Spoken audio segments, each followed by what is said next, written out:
this case, is Germany, Nazi, Hitler, the greatest evil that's ever happened on earth, even though factually and statistically it is not.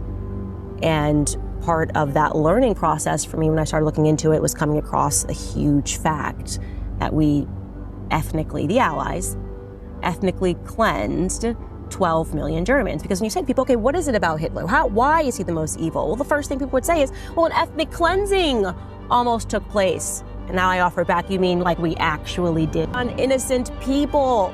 Candace, come on, that's the difference. They experimented on twins. I mean, some of the stories, by the way, sound completely absurd. I mean, like the idea that they just like cut a human up and then sewed them back together. Why would you do that? Literally, even if you're the most evil person in the world, that's a tremendous waste of time and supplies. Just slice a person in half and sew them together. That just sounds like bizarre propaganda. Welcome to a special episode of Ideas Have Consequences with me, Larry Alex Taunton. And why this is a special episode is it's an extra. It's not one we had planned on doing, but I was seeing some video and a variety of tweets from Candace Owens dealing with an allied, as she calls it, an allied ethnic cleansing of Germans in post-war Europe, and a number of comments that she was making as it regards the Holocaust and American motivations in World War II. And I found it so astonishingly ignorant and outrageous that I decided I had to respond to it. And I want to say this on the front end. I don't know Candace Owens personally. Up until recently, what I did know of her, I liked her. I think my wife I might have read her book. I've never listened to a full podcast of hers. As members of the posse will know, I don't listen to other people's podcasts. And it's simply because you end up, stealing things from them. And I even unintentionally, and I don't ever want to do that. So I try to stay in my own lane. I try to stay pretty focused on my own thoughts, my own ideas, and to present those to you here on this show, rather than, say, listening to some other podcasters and rewording the things that they're saying. So hopefully the things that I say here to you are generally original, or at least they originate with me. If I say something that someone else is saying, it isn't because I'm seeking to steal some intellectual property. But all this is just by way of saying that I don't have a personal beef with Candace Owens. I have had a generally positive impression of her until recently. But seeing what she's saying about the Holocaust, and bear in mind that I'm a historian, seeing what she has been saying about the Holocaust and about this allied ethnic cleansing of Germans, I have found it so outrageous. I found it upsetting, honestly, because it's a betrayal of those people who fought the Second World War with the right kind of motivations. Now, that wasn't everybody, but she has blanket condemned the Allies and blamed them for a supposed ethnic cleansing in Eastern Europe. Now, I want to talk about that because a couple of things that we can learn from this. It isn't just merely about Candace Owens. It's about how we interpret history. It's often said that facts speak for themselves. Facts do not speak for themselves. One of the things that we see in media is that they will take a collection of facts to tell a false narrative. This is done all the time. You can, to use the most prominent example is, say, Donald Trump. I mean, you can say that he had a relationship with a porn star. You can say that he's been divorced. You can say all sorts of things, but you can string it together to tell whatever kind of story you want to tell. And this is the way the woke mob works, is that they take the blackest aspects of, let's say, the darkest aspects of American or Western history, and they retell them in a way that is not factual. And that is what Candace Owens has done here. Unwittingly, Candace Owens is a tool in this of the woke mob. And I'm going to demonstrate to you how in this particular episode. But again, I want you to understand I have nothing against her from a personal point of view, but I do find her tweets and her comments on this to be vile and so outrageous that someone needs to oppose it. And I've appointed myself to do it because I think I am well equipped to do that. Now, I want to say this at the outset. Some years ago, it's been more than 20 years ago, I was awarded a fellowship to study the intellectual origins of the Holocaust. I was named a top teacher in America, and I was awarded this fellowship that would take me to Europe and take me to such charming places as Mauthausen, Dachau, Auschwitz, Mittelbau-Dora, Buchenwald, and other such places related to the Holocaust. I have also interviewed many Holocaust survivors and even those who were complicit in committing that particular genocide. So I don't come to this with no experience. I come to this with considerable experience as it relates to this particular topic. I've presented on the Holocaust. I have written on the Holocaust. And as I say, I've been to a number of these sites, in some cases multiple times. I think I've been to Dachau maybe 3 times, Auschwitz a couple of times, and undoubtedly will go again. I've led tours to a few of these places. And we should state here that Candace Owens hasn't outright denied the Holocaust. What she has done is chipped away at that narrative. Now, some of you have doubts. Some of you, I've seen you on YouTube, I've seen you in the Twitter comments, have doubts as it relates to this too. And hopefully by the end of this particular episode, I will have changed your mind. But if you're an anti-Semite, unfollow me, unsubscribe. I don't want you in my comments. You're evil, evil people. And in my considerable experience with this issue, I have never met a Holocaust denier who wasn't first and foremost an anti-Semite. Somebody who questions, let's say, Pearl Harbor or vaccines or the origins of the beginning of the American Civil War. Those people are typically about that specific issue. They're interested in knowing about vaccines because they're interested in knowing the truth as it relates to vaccines. But people who are Holocaust deniers, the thing is never the thing. There's always something behind that. And what's usually behind that is anti-Semitism, meaning they're hiding their grievance, their hatred behind a supposed principle and a collection of non-facts or facts that have been rearranged in a way to support that which isn't true. I've seen this many, many times. And my experience with those people is that a podcast like this isn't going to make a dent in their thinking. No amount of facts will make a dent in their thinking. They are determined to believe what they want to believe. And as it relates to Candace Owens, why in the world would she be talking about the Holocaust as it relates to a genocide in Eastern Europe? Well, I hope to make that fairly clear. I think this relates to the war that's taking place in Israel, their war with Hamas, and this is a square on the chessboard she's determined to occupy, and so she's a couple of moves back, and the way to undermine Israel's moral authority is to go after the Holocaust. Now, you can believe that the Holocaust is true and still question the war. That's possible. That's a more honest approach, but that's not what she's doing. She's decided in a very dishonest kind of way to try to undermine the Holocaust by saying, well, I'm not denying the Holocaust. She's saying that. I'm not denying the Holocaust, but she is definitely minimizing the Holocaust, as the video at the beginning of this show demonstrated. Now, what's the point of diminishing Hitler's evil? She doesn't deny that he's evil. She's just saying there are a lot of other evil people. I mean, presumably she's basing that on body count. I mean, listen, people, if you think Ivan the Terrible Ivan IV, the Russian Tsar, wouldn't have killed 8, 10, 20, 30 million people had he had the technological means, the machinery to do it. He would have. The only reason he killed tens of thousands is because he had to do it with axes. He had to do it with swords. He had to do it with fire. He had to do it with cannon.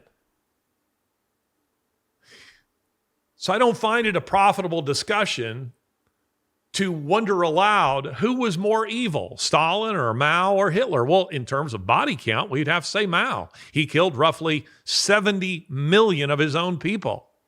Stalin killed, according to Robert Conquest at the Hoover Institute, an expert on Russian history, roughly 30 million people. Alexander Solzhenitsyn puts the number much higher at about 60 to 100 million people. But is that really a profitable way of talking about this? If Hitler hadn't shot himself in the head with a Walther and taken a cyanide capsule, how many more people would he have killed?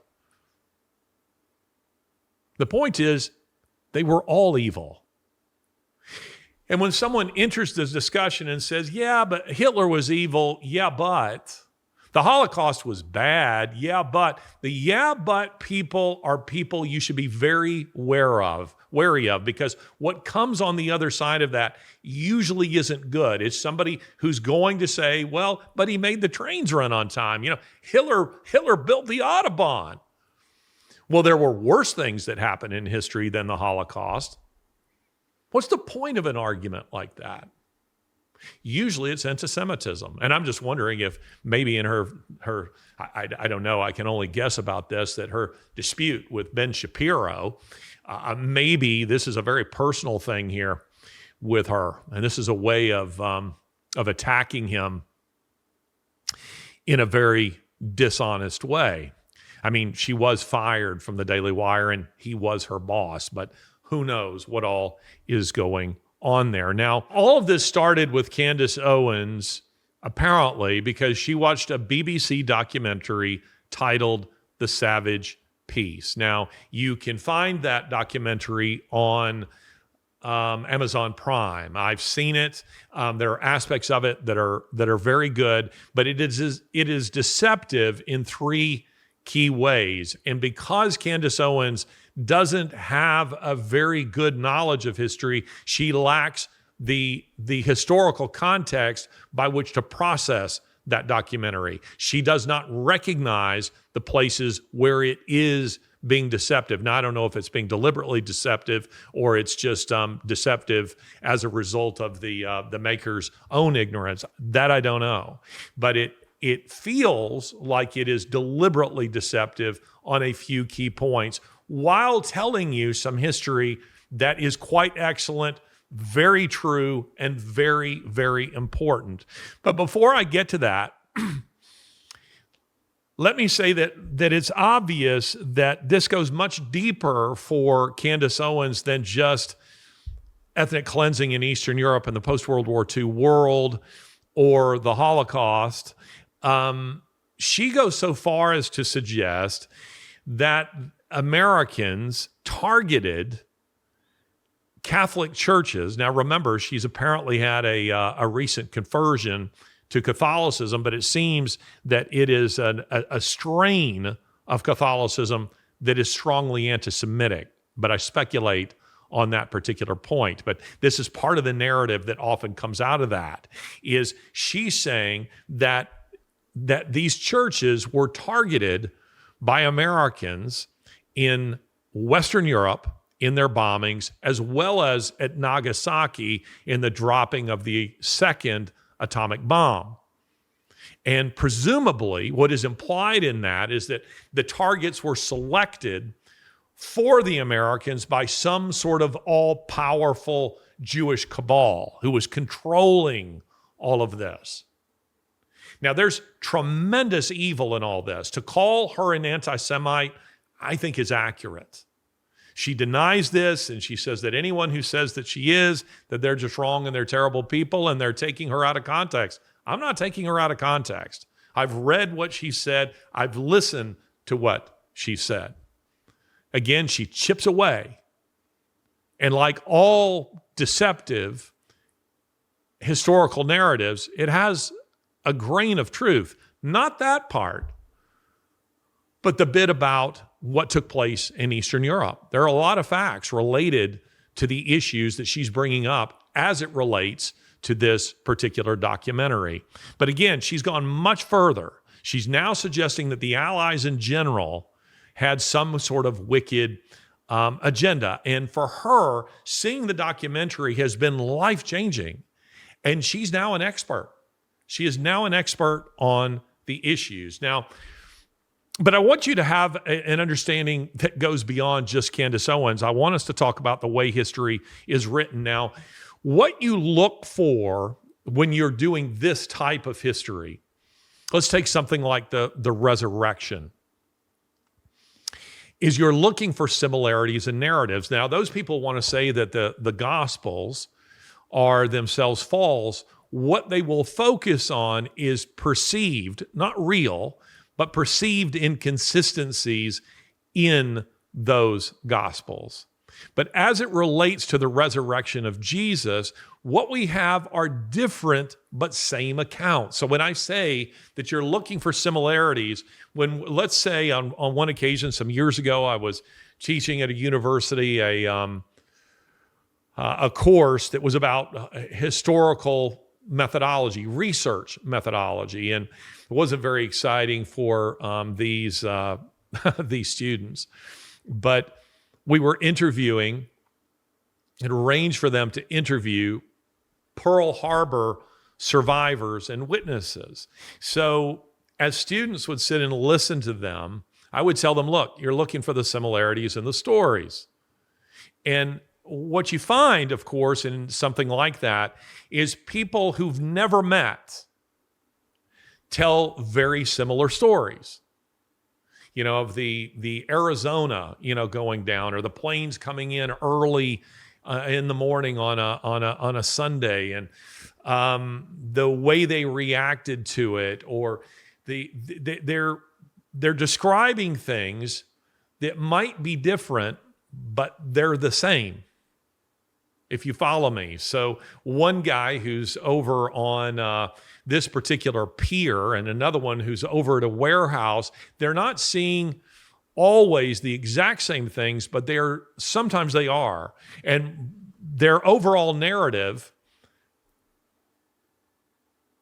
there are great similarities, and you begin to recognize this. And so it is when interviewing Holocaust survivors. Holocaust survivors who've never met each other will maybe not even in the same camps, but they tell you the same story, because the camps were run in very similar ways. They might have individual stories that are different about family members or friends or executions they witnessed or the brutality of this or that guard, but their stories all share similarities. And Alexander Weisberg, who was himself a survivor of Stalinist Russia, I believe he was an Austrian physicist. I read his book some years ago. It's called The Witness. It's worth reading. Not a very well-known book, I don't think, but regardless, I'm sure it's out of print now, but you could find it at a place like A-Books. But he was a physicist, and the Russians, were trying to drain his brain, of what they could, and he managed to escape to the West. And one of the things he says in that particular book, which I thought was great, was he says that history gives one weapon to truth, which it denies to the lie. Lies have many versions. Truth has only one. Now, this is very important in the study of history, because I'm talking about these similarities. And going back to the resurrection, what we see in the synoptic gospels, Luke, John, and Matthew, we see in those gospels is we see great similarities. And Mark, we see some of them too. And those who are witnesses, Matthew and John, their stories aren't exactly the same because they're seeing different things. Let's say one is talking to this individual, while one is further away and doesn't hear the conversation. One sees Jesus do this, while another one is looking, over here at something else. So their stories, some people want to say, well, see, their stories aren't the same. Well, of course they're not exactly the same. They're not the same people. They have a different perspective. They were in different places. They saw and were listening to and focusing on different things. That's only human nature. But the tales they tell are consistent with each other. And so it is with Holocaust survivors. So it is with witnesses, firsthand account witnesses of 9/11 or of Pearl Harbor. Their stories aren't exactly the same, but they're consistent with each other. And that's what we're looking for in the study of history. This is very important. I want to make sure that people understand this. Now, in The Savage Peace, this particular documentary that has been put out by the BBC some years ago. It's not on the BBC. It's been taken off the BBC's website probably because it's just very old. But as I say, it is on Amazon Prime. It is telling real history of what happened, reprisals that took place in Eastern Europe post-World War II. But the film is deceptive in three key areas. Now, I've just rewatched it to refresh my memory as to what this particular film was about. And these three deceptions come immediately to mind. Now, the first one is it uses, as Candace Owens does, because this film, she refers to this film as authoritative. It's the basis of her understanding of this dark history that she maintains is really being hidden. The first is it uses the language, the Allies. It refers to the Allies. In fact, listen to this. This is the way the documentary ends. It ends with these words: peace always has a dark side.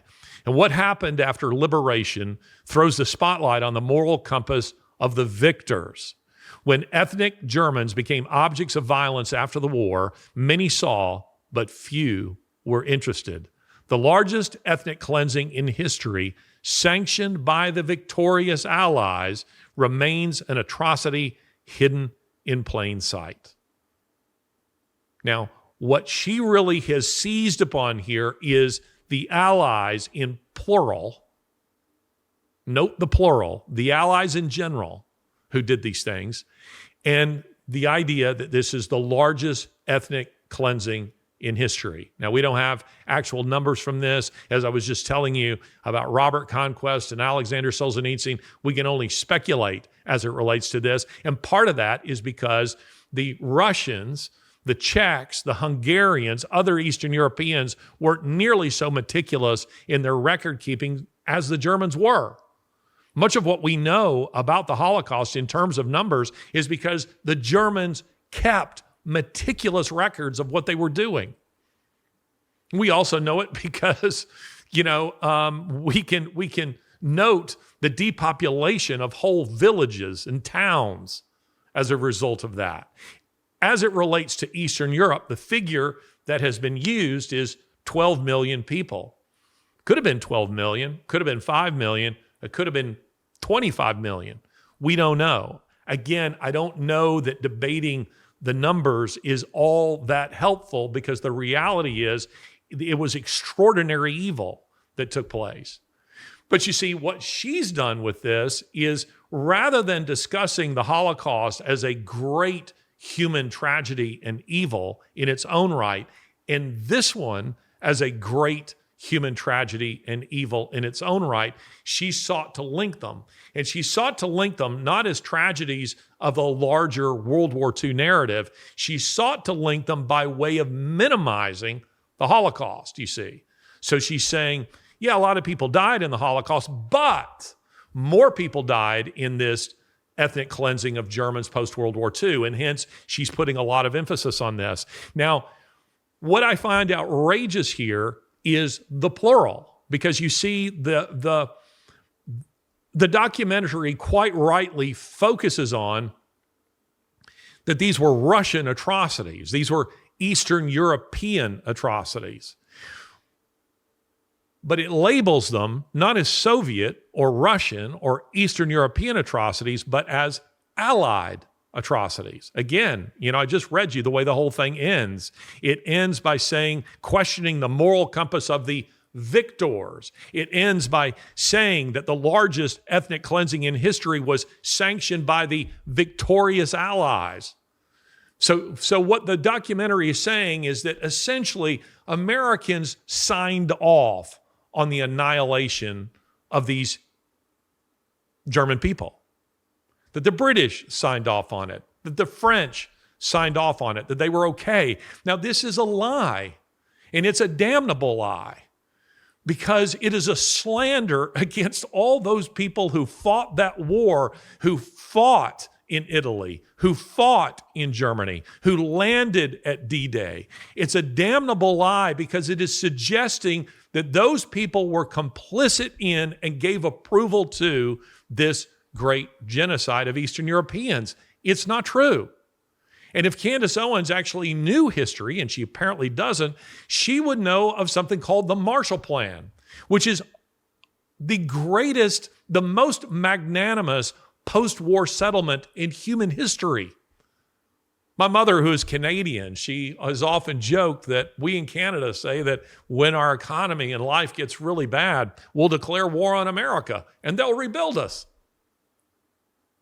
It's a joke, of course, but it's a joke that is pointing to a historical reality. The United States was a gracious post-war victor. There's a reason why we bowed out of the League of Nations in World War I, in post-World War I. And that's because David Lloyd George spoke of, as did the French, they wanted revenge on Germany. David Lloyd George said, we will squeeze them until the pips, the seeds, until the pips squeak. And the United States said, we're out. This kind of settlement, the so-called War Guild Clause, Article 231, I think it is, in the Treaty of Versailles after World War I, placed all blame on Germany and said they had to pay massive reparations. Now, while there's much truth in that and a reason there would be a desire for reparations, the United States saw in this nothing but disaster. I think it's Marshal Foch, who himself was present at the German surrender, upon seeing the terms of the surrender, said, this isn't a peace treaty, it is an armistice for 20 years. Meaning he knew it was going to embitter the German people. You can't saddle them with that kind of incredible debt, because it will enrage them and they will want war. They will want revenge again. And he was right. And the United States withdrew, said, we want nothing to do with this, and told Germany, you don't have to repay us. Rebuild. We don't want you to have an army, small police force, become a peaceful people, but we're not interested in this. And post-World War II, it was much the same. The Marshall Plan rebuilt Europe. Khrushchev said that the reason that Western Europe did not fall, he said, like a ripe fruit into our hands, into the communist hands, he said, is because of the Marshall Plan.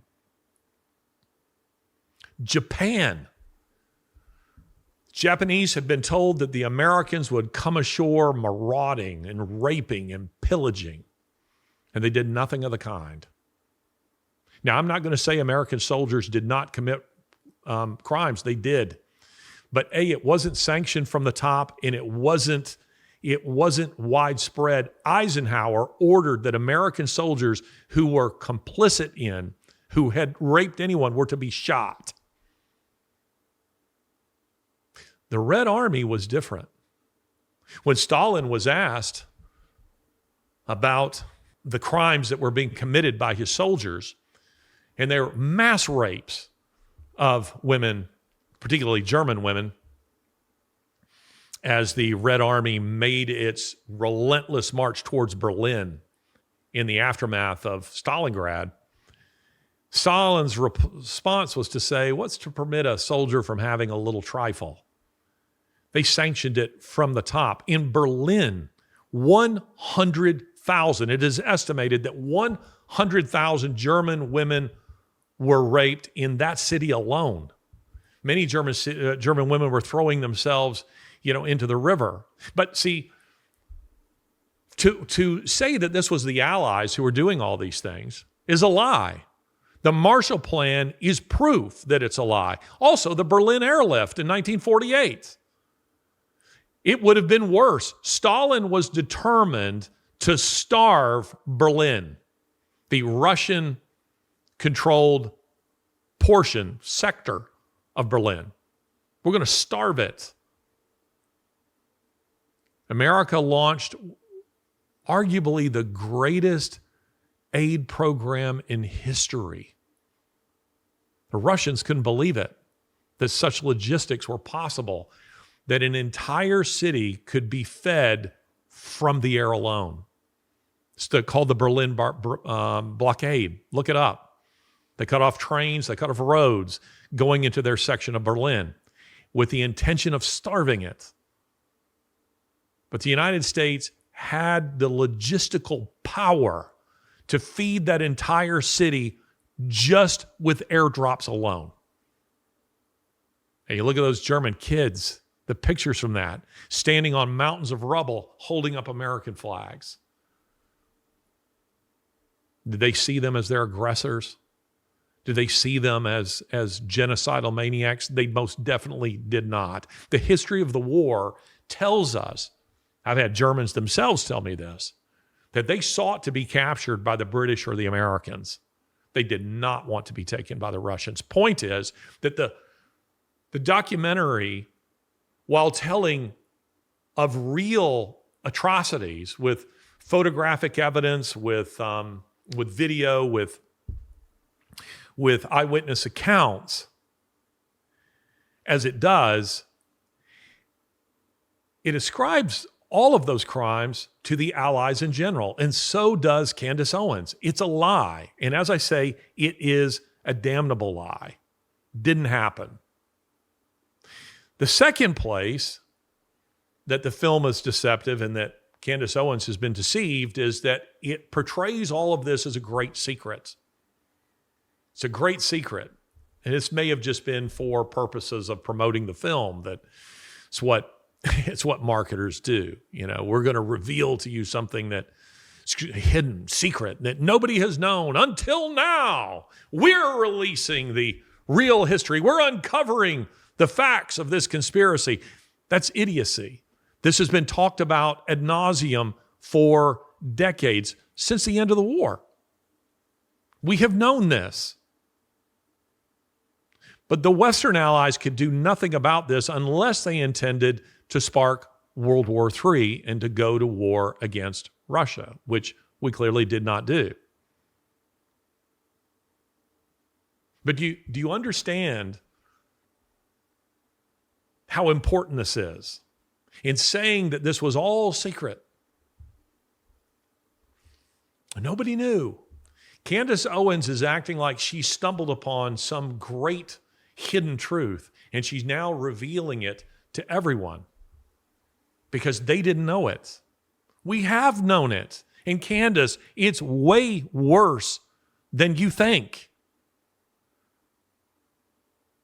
The things that Stalin did, and these are Stalinist crimes, by the way, not Allied crimes, they are Stalinist crimes, beggar the imagination. They absolutely beggar the imagination, but they aren't secrets. I mean, I was just quoting Alexander Weisberg. I think his book was published in the 50s, for heaven's sake. We have loads of memoirs of people who have been discussing it, all kinds of films that have talked about these things. We know this. But these are Stalinist crimes. The third place where this film is deceptive is where it begins the narrative. Now, this is very, very important in the study of history. Let us suppose I were to push over to you a book on World War II, and you were to just randomly open it, and you began reading, assuming you had no history of World War II, and you just began reading at Hiroshima in the aftermath of the dropping of the atomic bomb. And you were reading about people who had been disintegrated, melted, people walking around with skin, burning flesh hanging off their bodies, tongues swollen and eyes bulging, of bodies floating in the river, of buildings on fire. You would say to yourself, there's nothing that could justify this. Nothing could justify this. And I would say to you, hold on just a second. As horrible as what you're reading is, you need to back up to the beginning of that book and see what got us there. Because what you're missing is Pearl Harbor, the Bataan Death March, the rape of Nanking, where 250,000 Chinese were killed, thousands of them just with swords. Bayonet practice. The Korean comfort women. Bloody battles on godforsaken rocks like Okinawa, Tarawa, Iwo Jima, where the Japanese showed no signs of being willing to surrender, where leaflets were dropped warning them, and they still would not surrender. And then an atomic bomb was dropped, and guess what? They still didn't surrender. I recently read Evan Thomas's book about the dropping of the atomic bombs. It's very interesting. It's worth reading. No, if you began your narrative of World War II there, I would say to you, no, there actually is something that justifies the dropping of those bombs. You just don't know it. You just haven't read about it. You're just popping up into the narrative of World War II at a place of horror, and you can't figure out why it's happening. That's what happens in this film. This film begins with the aftermath of World War II and with, as I say, the photographic film and eyewitness accounts of these particular tragedies, the rounding up of German people, some who were guilty of committing atrocities of their own, others who were complicit with atrocities that were committed against Eastern Europeans and Russians, others who were utterly innocent, but who were lined up against walls or out in fields and machine gunned or raped or beaten. That's where the story begins. But that's a false telling of the story. While the stories are true, it's lacking context. If you're going to tell that story, you need to go back and discuss what happened well before that. They don't answer the question of why were the Russians and the Eastern Europeans doing these things. It's what atheists do when I find myself in debate with atheists on Old Testament violence. They've often seen, the violence is in the New Testament too. Go to Acts chapter 5 and the killing of Ananias and Sapphira. But they focus on Old Testament violence, and they see Old Testament violence as a kind of headshot on the Christian faith. It's a way of saying, see, your God isn't good, he isn't just, he isn't moral. And so they'll go to something like Exodus chapter 12, where we find the Passover and the killing of the Egyptian firstborn. And they will say, you see, God is, look how evil he is, look at what he did. To which I reply, you're taking that passage out of context, because in order for you to understand what's happening in Exodus chapter 12, we need to go back to Exodus chapter 1, where Pharaoh had ordered the killing of the Hebrew boys. This was retribution on God's part. It was just righteous retribution by God. Those are hard truths. Sometimes we don't like them. Ladies and gentlemen, listen, I'm a child of the military. I was never in the military.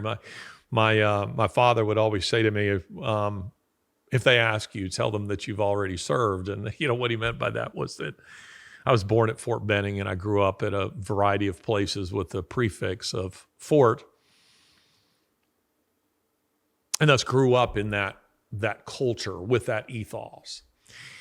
And with the belief that there are some things worth fighting and dying for, and also with the real understanding that people did die on behalf of this country, and sometimes innocent people die. It's a terrible thing, but it does happen.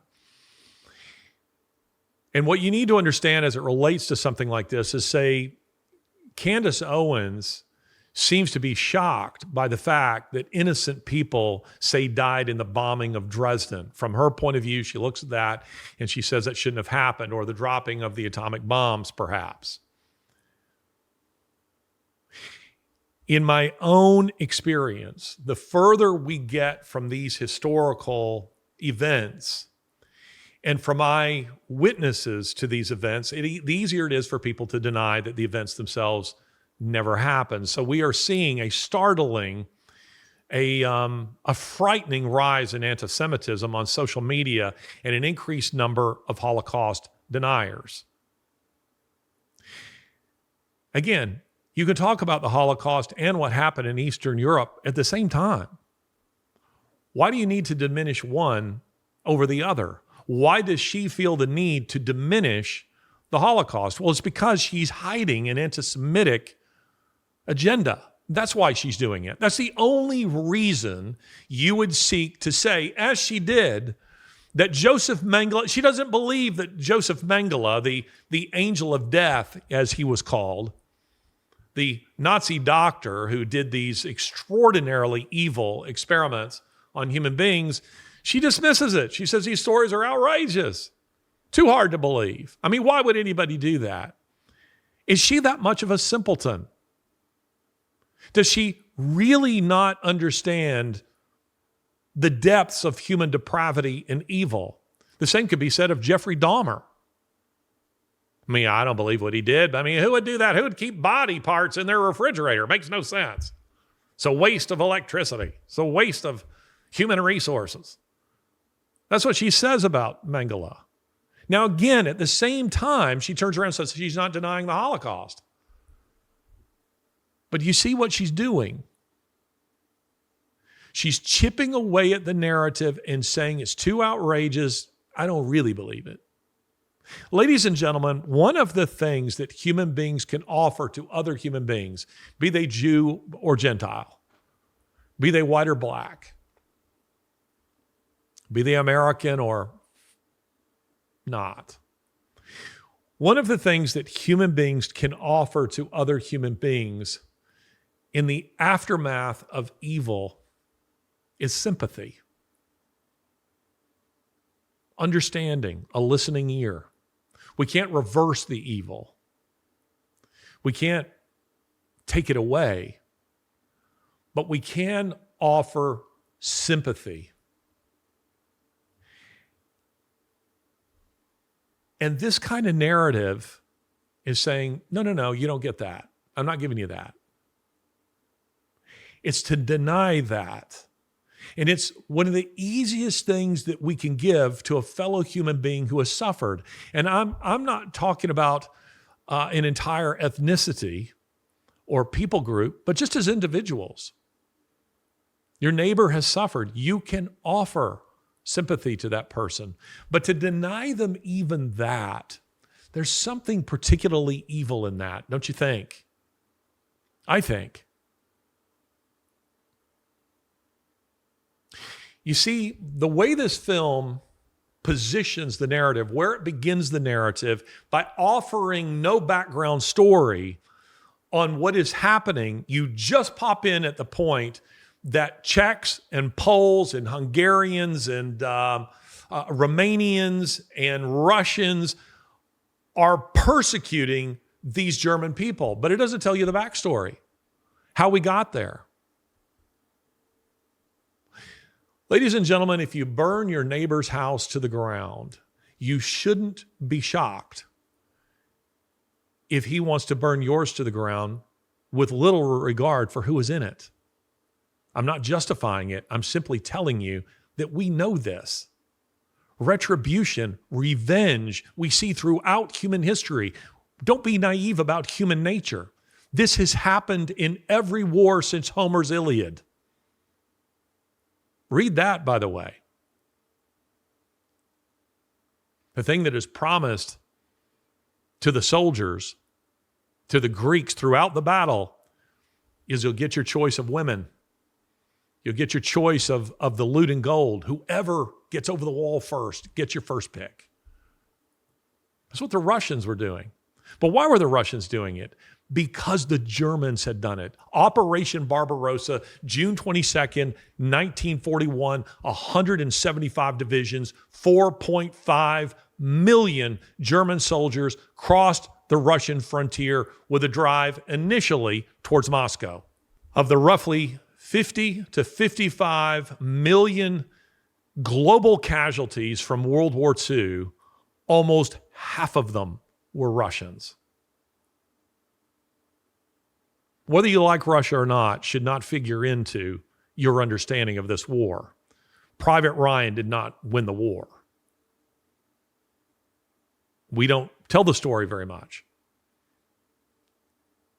The Russians lost more people at Stalingrad than we have lost, the United States has lost in all of its wars combined. They lost more at St. Petersburg than we have lost in the American Civil War and World War II combined. The Russians suffered heinously at the hands of the Germans, raping on a scale much larger than what the Russians did, I suspect. Genocide, definitely on a much larger scale. And so, after Stalingrad, when the Germans are reeling and in retreat, and the Red Army is advancing, those soldiers were hell-bent on revenge. This is not a secret, Candace. We know this. Go back and read Cornelius Ryan's, is it The Last Battle? I think is the name of his book. Great book.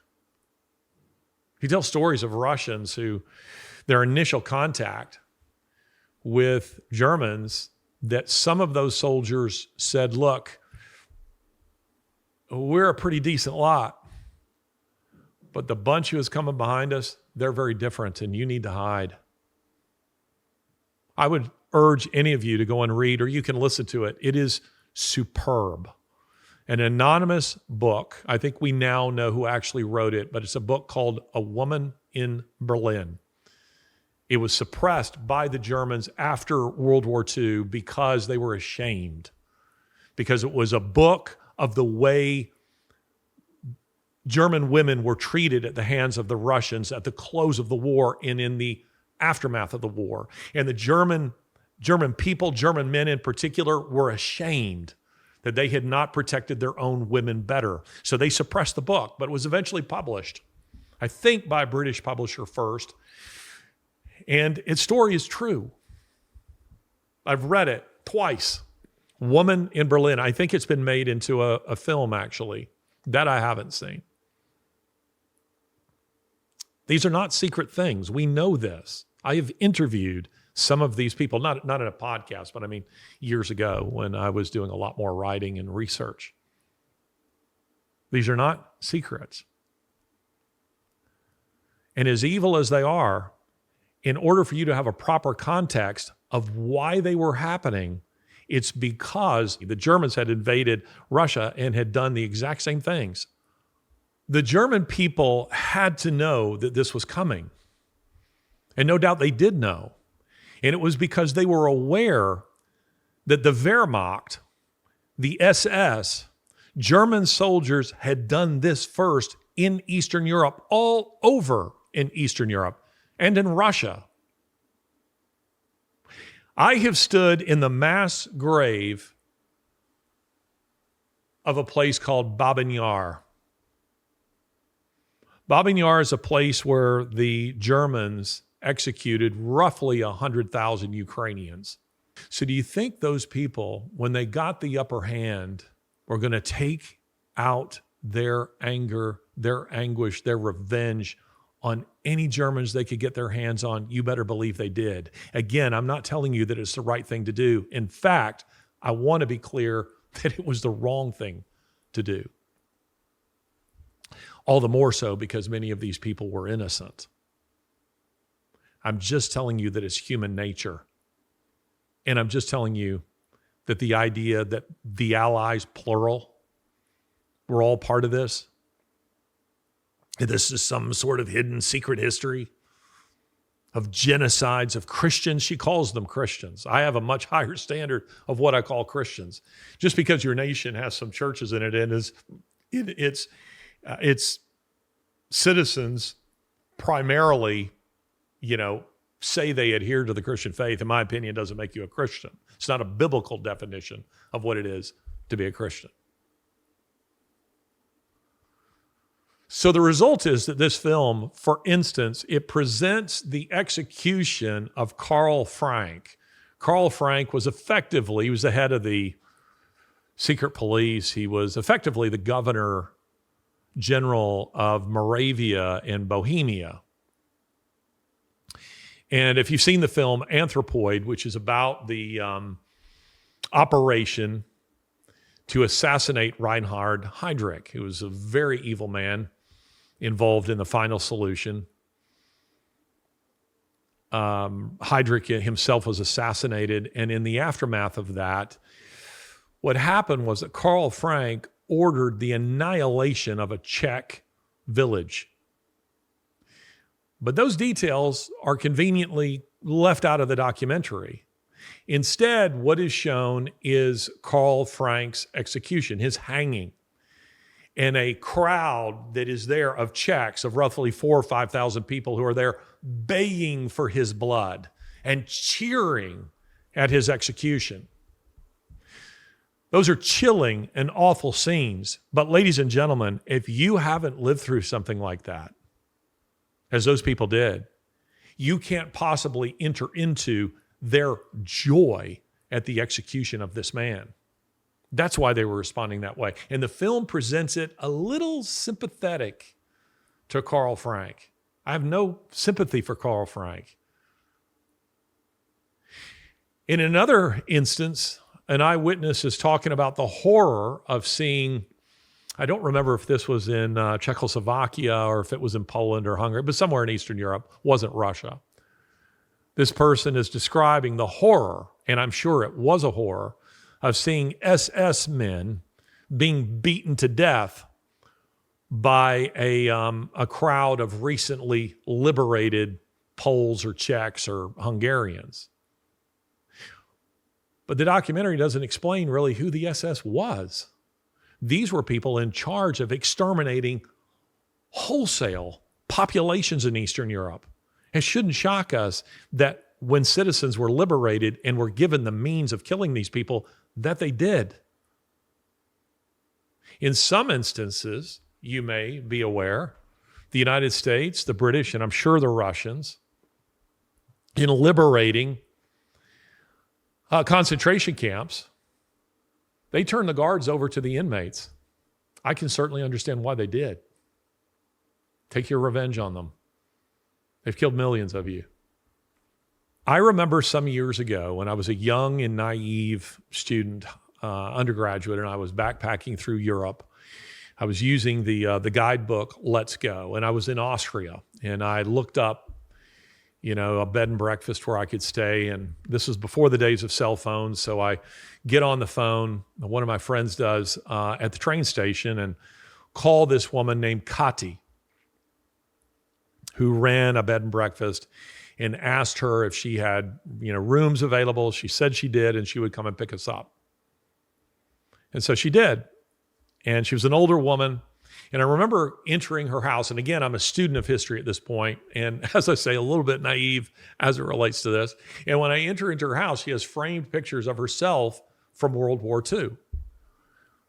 And I see her and as a nurse, and I ask her about it, like, that's you? And she says, yes. She was a nurse during the Second World War, and of course, obviously on the German side.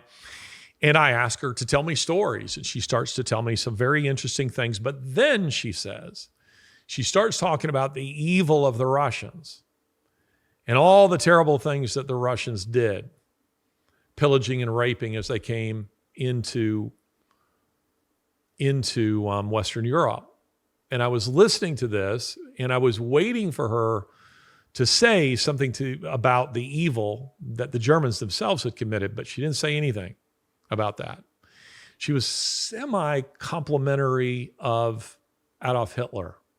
I think she was still a Nazi, honestly. And I objected and said, yes, that's true. The Russians did do that. But I mean, you're leaving out something pretty important in this narrative, Operation Barbarossa. You're leaving out the invasion of Russia. You're leaving out the extermination of Eastern Europeans, of Russians, of the rape of those people. And she became extremely upset and almost threw me out of her house. And the next morning I got up, I came down to breakfast. I was the first one to breakfast. And she was there going through all these pictures because she'd been thinking about it all night, and it was important to her that she convert me to her point of view. And she started showing these pictures of Allied bombings of her town and of all the things that had been done during the war to them. She saw herself and other Austrians, other Germans, as victims. And I said, but I want to say it in very, very careful terms, but you weren't victims. You made aggressive war on the rest of Europe. You were party to it. There were victims in those countries who weren't party to it. Let me just watch The Sound of Music. But we know that there were genuine victims. Those people, not just Jews, many Christians, others who wouldn't go along with the regime, who were executed, who were imprisoned, who were beaten, who were driven out of their homes and their country, lost everything. Some of them, even their lives. But she wasn't a victim. I'll never forget some years ago, and again, probably about the same time, actually. I was still pretty young and naive, but something about twisting history like this really gets me upset because it's such an injustice to the people who have suffered and died to lie about their stories. And in my church, we had a German speaking. This is in the early 90s. A German who was there telling his own story of how he had become a Christian and how he'd become very good at what it was that he then did for a living. And he was saying, as I recollect, that he was he'd grown up in Dresden, and he was talking about Allied bombing of his own city, the fire bombings, the things that had taken place in his city and all the innocent people who were killed. And then he came on the backside of that and said, I know that they say that the Nazis killed, thousands of people, referring to the Jews, referring to the Holocaust, and I interrupted him right there. I felt my heart pounding and little beads of sweat because I thought, this man's a liar. He's minimizing this. We're supposed to see him as the victim. And I said, excuse me, it wasn't thousands, it wasn't tens of thousands, it wasn't hundreds of thousands, it was millions. And that's to say nothing of the millions of others that were killed as a result of this war initiated by your country. You're not a victim. You guys got what you had coming. You got what you had coming. It's terrible that you had to suffer. I recognize that you were a boy. You weren't responsible for that. But surely as a grown man, you can look back and see with some moral judgment that it was an inevitable consequences of the actions of your own leaders. Innocent people suffer and die. it happens. The Allies had no choice. And if your own leaders didn't like that, they could have surrendered. They didn't, because they didn't give a damn about any of you. That wasn't the responsibility of the Allies. It was their responsibility to save Allied lives, not Japanese lives, not German lives. It was their job to end the war as quickly as possible. And unfortunately, that could only be achieved through violence. That's the reality. I finally throw this in. Candace Owens focuses on, in this documentary, a story being told about a Jew by the name of Solomon Morell. I think that's how his name is pronounced. She focuses on, this is a small story in the entire documentary, but she really focuses on it. She's tweeted about it. That's Morel, Solomon Morell. Solomon Morell had lost his entire family in the Holocaust. And I think he was Czech. But as the Red Army moved westward on Berlin, the NKVD, which was a predecessor to the KGB and ran a lot of these prison camps, some of these jails that many Germans were placed in,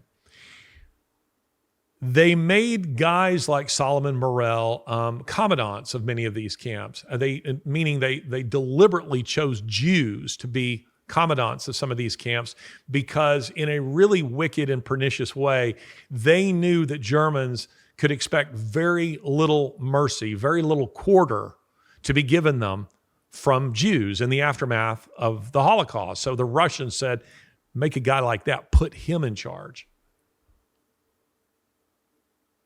And Solomon Morell exacted his revenge on the Germans who were in his prison.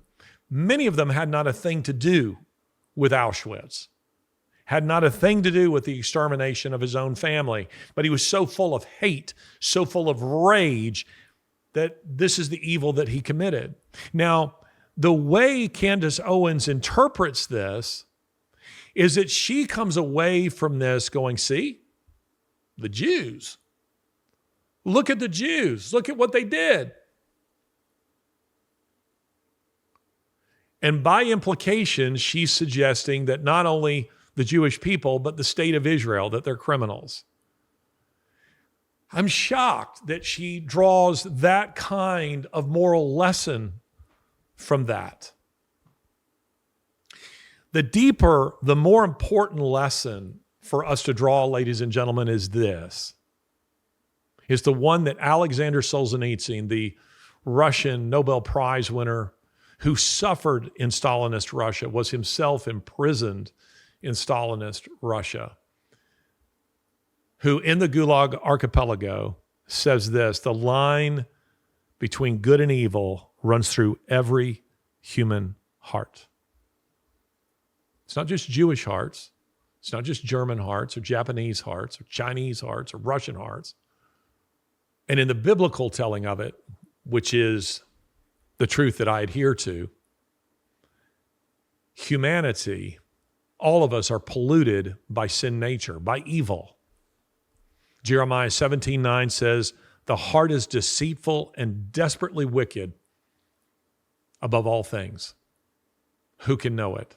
Which of us is able to plumb the depths of his own wickedness? But that's not the lesson she draws from this.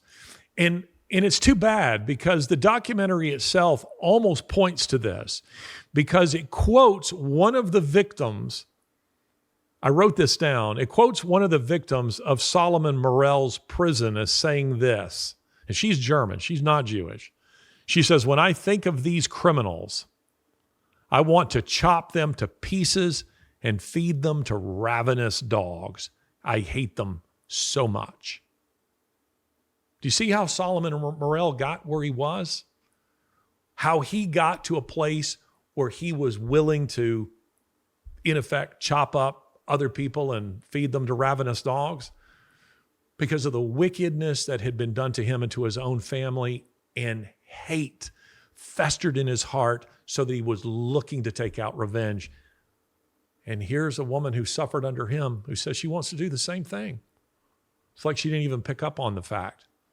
She was unaware of the fact that she was in danger of becoming the very kind of person that had tortured her.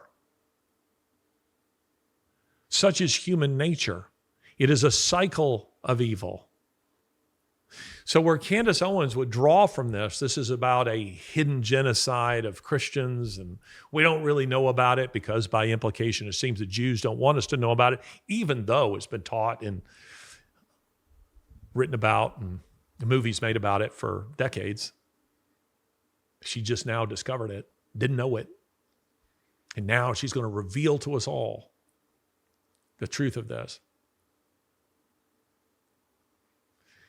It is the story of human wickedness. There's an old Latin proverb that says this, a maxim. What is it? Homo homini lupus est. Man is wolf unto man. And so it is. Man is wolf unto man. I'll tell a little story here in closing. Some years ago, my mother was with some sort of mission group and going into Germany, as I recall. And there were a variety of nationalities in her group. She herself has a Canadian passport. There were Americans. But there was also a Russian. And she said, we come to the passport control and looks at my passport, stamps it, and smiles and says, have a great day. And the Americans come through, stamps it, and says, have a great day.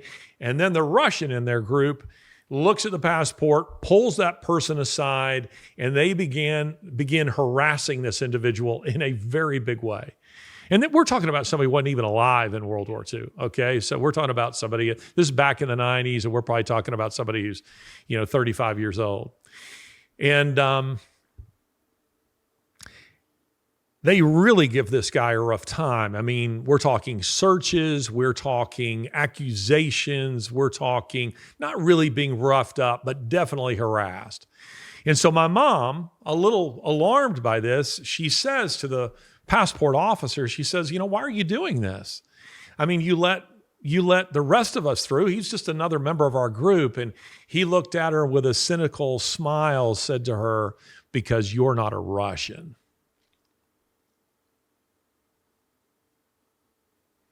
The enmity between those nations runs very, very deep. To this day, I might add. And all of this is emblematic of the point I want to drive home to you in this episode. And it's a biblical point. It's a point that Scripture is at pains to make, and that is this, that human beings are fallen and that we are wicked. Most of us rate ourselves to be pretty good people. Not in the biblical narrative. Not in the biblical telling of the story. Hence the reason we need the redemption, the work of Jesus Christ upon the cross, in order for any of us to have any hope whatsoever. That's Solzhenitsyn's point. The line, ladies and gentlemen, between good and evil runs through every human heart. Please don't forget it. This has been Ideas Have Consequences with me, Larry Alex Taunton.